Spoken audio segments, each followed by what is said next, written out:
जय माता दी फ्रेंड्स, कैसे हो आप सभी। आशा करती हूँ आप लोग भी अच्छे होंगे। और आज मैं आप सभी को श्री दुर्गा सप्तशती के पुस्तक का पाठ करके बताऊंगी। और पिछले वीडियो में मैंने आर्गला का और कवचम का पाठ करके बताया है और आज कीलकम का पाठ करके बताऊंगी। आज कीलकम का पाठ, और क्योंकि प्रथम अध्याय दुर्गा सप्तशती के प्रथम अध्याय चालू करने से पहले इन 3 पाठों का होना बहुत ही ज़रूरी होता है। कवचम, अर्गला, कीलकम, ये तीनों का होना बहुत ही ज़रूरी है। बिना इन तीनों पाठों के पढ़े प्रथम अध्याय से लेकर 13 अध्याय तक इसका कोई महत्व तो नहीं रह जाता है। तो आज मैं प्रारंभ कर रही हूँ आज कीलकम का पाठ।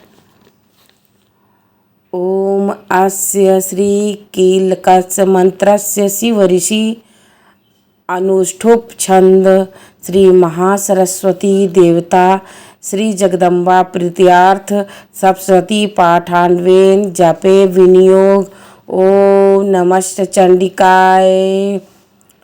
और मैं हिंदी में कहना प्रारंभ करूंगी, क्योंकि संस्कृत में कह के क्या करूंगी, मान लीजिए मेरे से ही कुछ थोड़ा बहुत मिस्टेकिंग हो जाए या अगला ना समझ पाए उसके भावार्थ को, तो कोई भी कथा कहने का मतलब नहीं रह जाता है।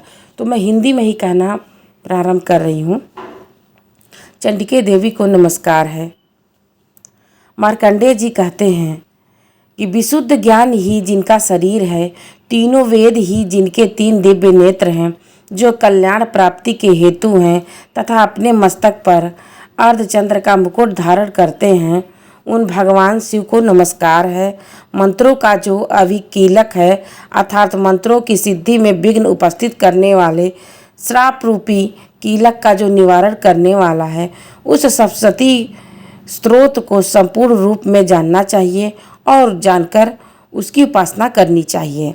यद्यपि सप्तशती के अतिरिक्त अन्य मंत्रों के जप में भी जो निरंतर लगा रहता है, वह भी कल्याण का भागी होता है।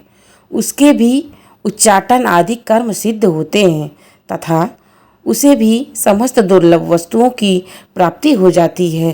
तथापि जो अन्य मंत्रों का जप न करके केवल इस सप्तशती नामक स्त्रोत से ही देवी की स्तुति करते हैं, उन्हें स्तुति मात्र से ही सच्चिदानंदन स्वरूपिणी देवी सिद्ध हो जाती हैं।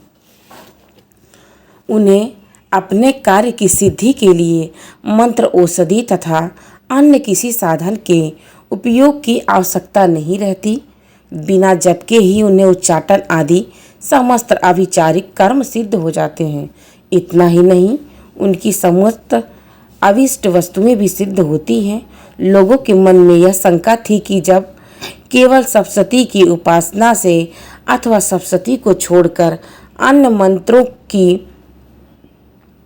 केवल सप्तशती की उपासना से अथवा सप्तशती को छोड़कर अन्य मंत्रों की उपासना से भी समान रूप से सब कार्य सिद्ध होते हैं, तब उनमें श्रेष्ठ कौन सा साधन है।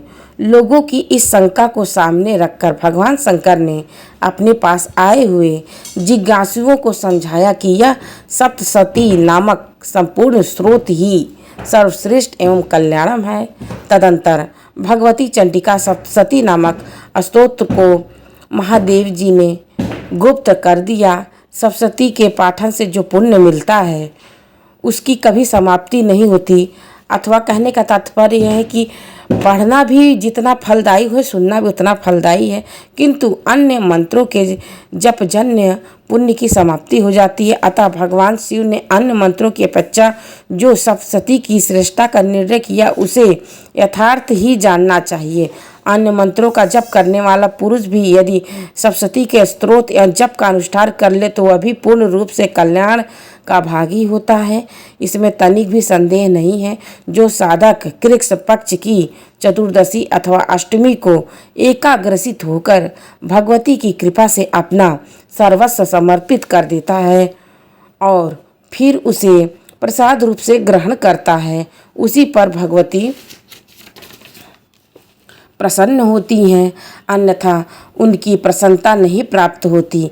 इस प्रकार सिद्धि के प्रतिबद्ध रूप कील के द्वारा महादेवी जी ने इस स्त्रोत को कीलित कर रखा है, जो पूर्वोक्त रीति से निष्कीलन करने से सप्तशती के स्त्रोत का प्रतिदिन स्पष्ट उदाहरण पूर्वक पाठ करता है वह मनुष्य सिद्ध हो जाता है, वही देवी का पार्षद होता है और वही गांधर्व भी होता है।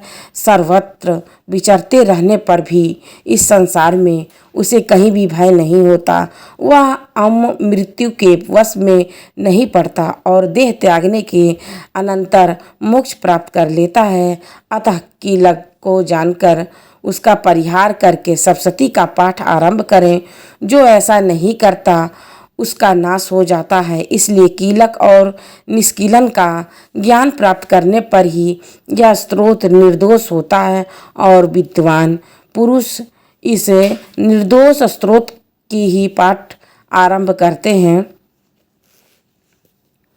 स्त्रियों को कुछ भी सौभाग्य आदि दृष्टिगोचर होता है वह सब देवी के प्रसाद का ही फल है। अतः इस कल्याणमय स्तोत्र का जप सदा करना चाहिए।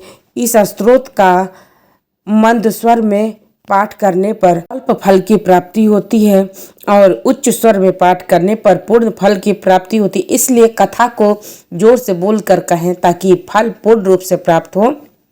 अतः उच्च स्वर में ही इसका पाठ आरंभ करना चाहिए। जिनके प्रसाद में ऐश्वर्य, सौभाग्य, आरोग्य, संपत्ति, शत्रुनाश तथा परम मोक्ष की भी सिद्धि होती है, उन कल्याणमय जगदम्बा की स्तुति मनुष्य क्यों नहीं करते। माता दी जरूर लिखिएगा और तब तक मैं अगले वीडियो लेकर जरूर प्रस्तुत होंगी। जय माता दी भक्तों।